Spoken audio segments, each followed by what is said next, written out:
Hey guys, welcome back. Today we are looking at should, ought to, and need.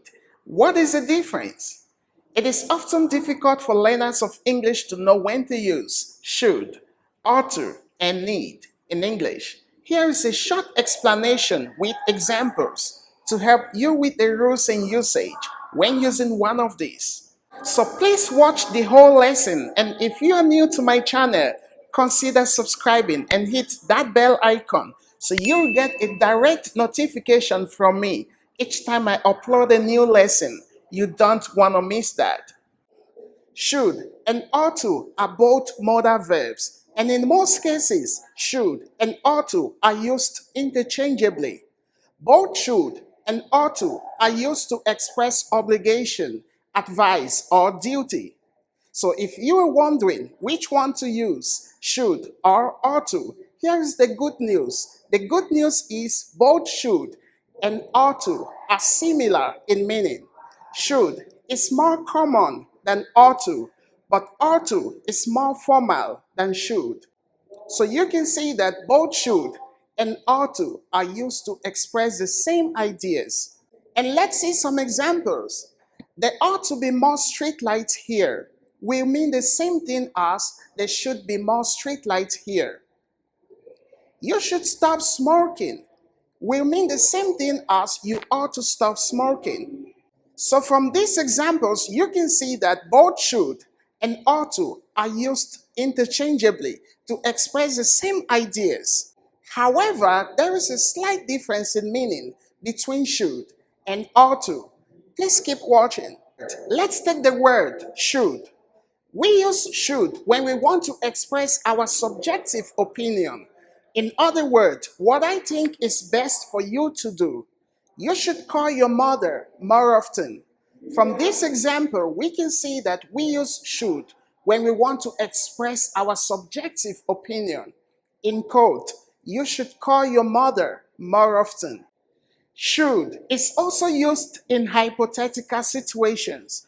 A hypothetical situation is a situation which is imagined, it is unreal. Call me should you need any help. This is a clear example of a hypothetical situation as it's based on mere imagination, on real situations.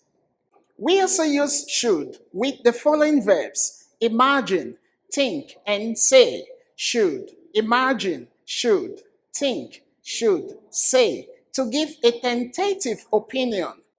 I should think it to take us an hour to drive home. This is a clear example of a tentative opinion. Use should with imagine, say, and think when giving tentative opinions.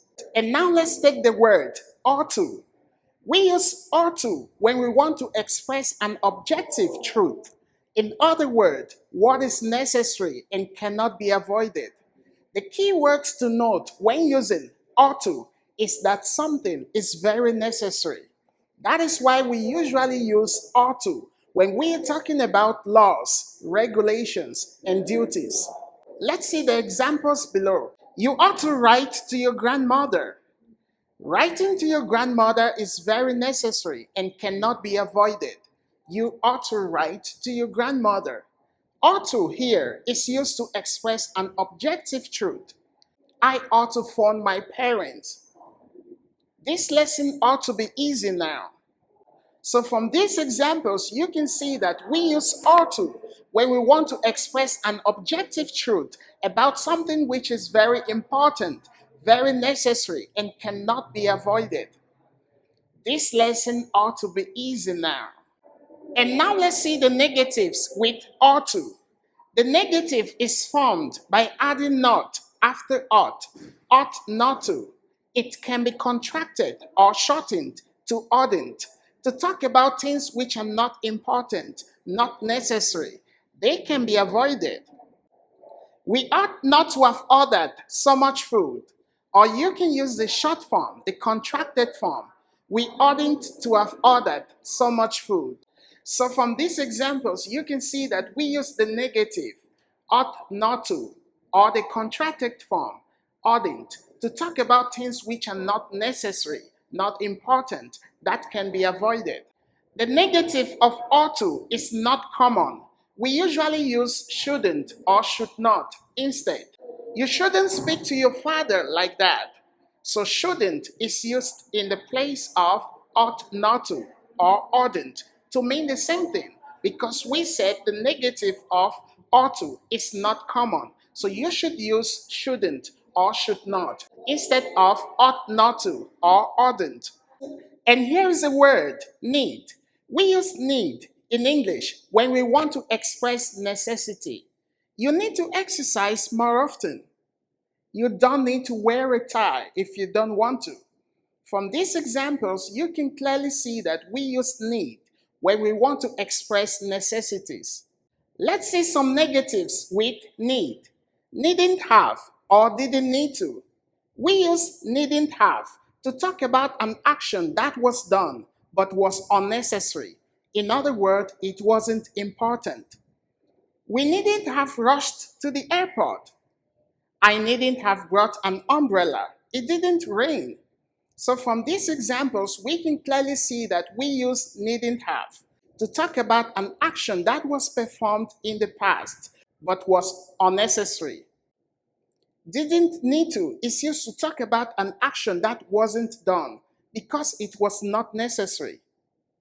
I didn't need to call Tom. I met him in the street.